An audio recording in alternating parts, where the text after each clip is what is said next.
So guys आपको एक बार फिर से स्वागत है हमारी डेली फ्रेश वाली वीडियो में। और भाई कमाल धमाल मच रहा है आज तो डब्ल्यूडब्ल्यूई के अराउंड। तो चलो मैंने सोचा कि ना सारी चीज़ों को एक एक करके कवर कर लेते हैं। सो आज की मंडे नाइट रॉ जो अपने टाइम से पहले शुरू हो गई थी, क्योंकि बेल्जियम के टाइम से शो होने वाला था। रात के 12:30 बजे ये शो शुरू हो गया था और आपके कहने पर मैं ऑनलाइन भी आ गया, लाइव आ गया, लेकिन आप सब गायब हो गए। भाई ऐसा क्यों करते यार? लेकिन स्टिल चलो मैंने आपको माफ किया। पर फिर भी आज की मंडे नाइट रॉ जो हो रही थी फॉरेस्ट नेशन ब्रुसेल बेल्जियम से, वहाँ फाइनली एंड हो चुकी है। शो पूरा सोल्ड आउट था, एकदम पैक था। तो चलो एक बार नजर मार लेते हैं कि शो में हमें क्या कुछ देखने को मिला।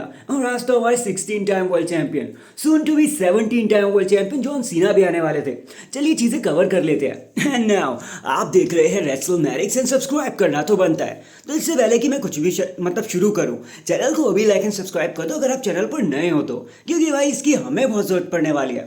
तो शो की शुरुआत होती है surprisingly the 16 time world champion John सीना से। हमने सोचा था कि डब्ल्यूडब्ल्यूई इसको मेन इवेंट के लिए रखेगी, लेकिन वो तो पहले ही आ गए। अब हमें ऐसा लगता है कि जॉन सीना का नया गियर होगा, मतलब हील स्टाइल होगी, नया थीम सॉन्ग, नई एंट्रेंस, न जाने क्या क्या।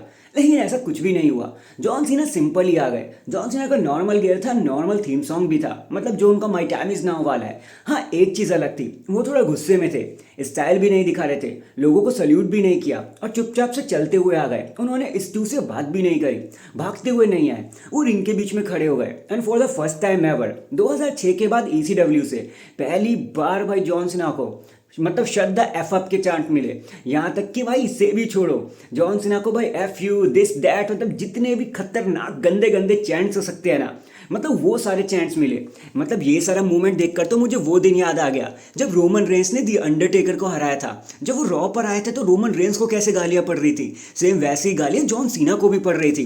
फिर जॉन सीना को गुस्सा आता है, वो 2 बार माइक उठाते और बाहर जाने की कोशिश करते कि छोड़ यार क्या ही बोलना। लेकिन फिर वो गुस्से में आके माइक उठा ही लेते हैं और कहते हैं भाई जितना चाहे अब मुझे बू कर लो, गाली दे लो। और तुम्हारी ये सारी बातें साबित करती हैं कि क्यों भाई मुझे तुम्हारी बात नहीं माननी चाहिए, क्यों मैं हमेशा सही सही था। यार जब मैं पिछले 25 साल से तुम्हारा चेला बना हुआ था, तुम्हारा पपेट बना हुआ था, टॉय बना हुआ था, जो तुम कह रहे थे वही कर रहा था, तब तक के लिए तो मैं सही था। लेकिन एक बारी जब मैंने अपनी मन की सुन ली तो तुम सब मेरे पीठ पीछे आ गए, तुम सब मुझे मारने लगे, मेरे को गाली देने लगे, मेरे को बैकस्टैप करने लगे।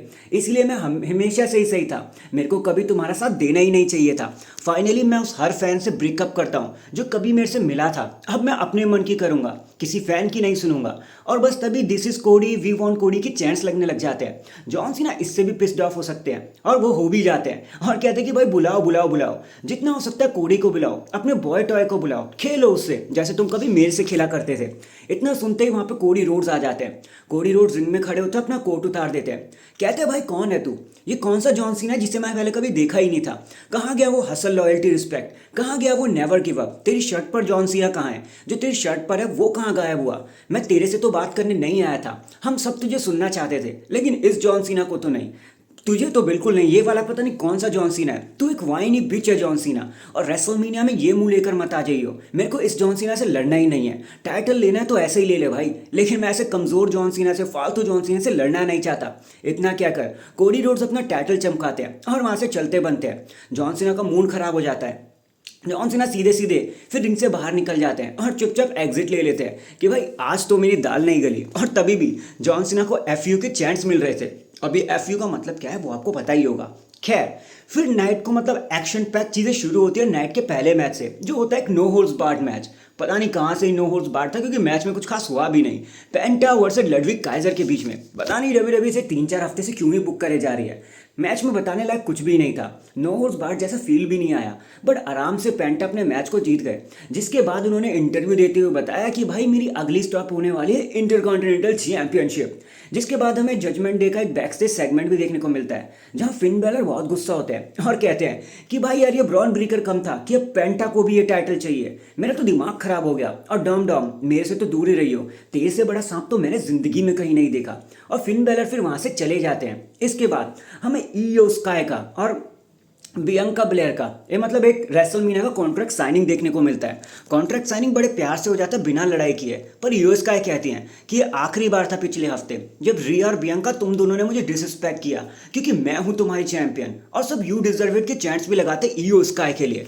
अब इससे पहले कि बियंका ब्लेयर अपना पार्ट रखती कि तभी रिया रिप्ली आ जाती है वहां पर और आकर दोनों को ही मारने लगती है। नॉट ओनली वो बियंका ब्लेयर को टेबल पे पटकती है बल्कि ईओ स्काई को भी पटक देती हैं और कॉन्ट्रैक्ट पर खुद भी साइन कर देती हैं। एडम पियर्स उनके पीछे भागते रहते कि रिया ये क्या कर रही है, मेरे को कॉन्ट्रैक्ट दे दे, लेकिन रिया उनकी बात सुनती ही नहीं है। फिर वही बैक स्टेज में बियंका ब्लेयर और ईओ स्काई रिया रिप्ली पर अटैक कर देते हैं और फिर दोनों के पीछे भिड़ंत हो जाती है कि भाई मैं पहले रिया को मारूंगी या मैं पहले रिया को मारूंगी। रिया बस इसी का ही फायदा उठा लेती है और वो एक बार फिर से बियंका और ईओ दोनों को पीटती हैं और कॉन्ट्रैक्ट लेकर रफू चक्कर हो जाती हैं। इसके बाद हमें डकोटा काई वर्सेस आइवी नील के बीच में एक अजीब सा मैच देखने को मिलता है। यहाँ पर बताने को कुछ नहीं है, एलडब्ल्यू की मदद से डकोटा काई मैच को तो जीत जाती हैं, लेकिन तभी वो अननोन सा मास्क मैन आकर एक बार फिर से एलडब्ल्यू के ऊपर अटैक कर देता है। एलडब्ल्यू इस बार कुछ भी नहीं कर पाती और सीधा सीधा वो मास्क मैन सब कुछ बर्बाद करके वहां से चला जाता है और हम सब जानते हैं वो मास्क मैन और कोई नहीं बल्कि हमारे चैट गेबल है। अब देखते हैं ये जो राज है, ये जो पर्दा है, ये कब उठेगा। जिसके बाद हमें जे यूसो देखने को मिलते हैं। जे यूसो पीछे से ही मतलब लोगों को हिंट देते हुए आते हैं कि जे यूसो आपकी कंट्री में आ चुका है, जे यूसो आपकी सिटी में आ चुका है, सब जीत करो। लेकिन तभी उन्हें गंथर कन्फ्रंट करते हैं, लेकिन इससे पहले कि बैक स्टेज में उनके बीच में लड़ाई होती, एडम पियर्स आकर उनकी लड़ाई रोक देते हैं। जे यूसो रिंग में आते हैं और उनका मैच होता है ऑस्टिन थ्योरी से। ऑस्टिन थ्योरी 2 मिनट के अंदर ही जे यूसो से हार जाते हैं। जे यूसो अपना एक इम्पैक्ट छोड़ देते हैं कि भाई तुम बच्चे क्या लड़ोगे मेरे से।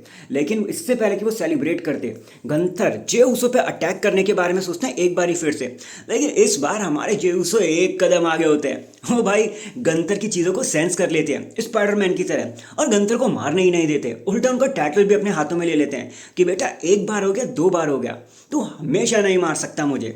जिसके बाद हमें देखने को मिलते हैं the Seth freaking Rollins. Seth freaking Rollins ring में आते हैं और एक चीज़ हमें देखने को मिलती है कि डब्ल्यूडब्ल्यू ने उनके नाम पर से फ्रीकिन हटा लिया। डब्ल्यूडब्ल्यू ने उनका फ्रीकिन हटाकर उन्हें रेवोल्यूशनरी दे दिया, मतलब वही उनका कैरेक्टर फ्रीकिन हट चुका है। अब वो सिर्फ सेथ रॉलिंस है। सेथ रॉलिंस रिंग में आते हैं, पूरे मतलब ब्रूजेल बेल्जियम का मतलब स्वागत करते हैं कि आपको मंडे नाइट रॉलिंस पे स्वागत है।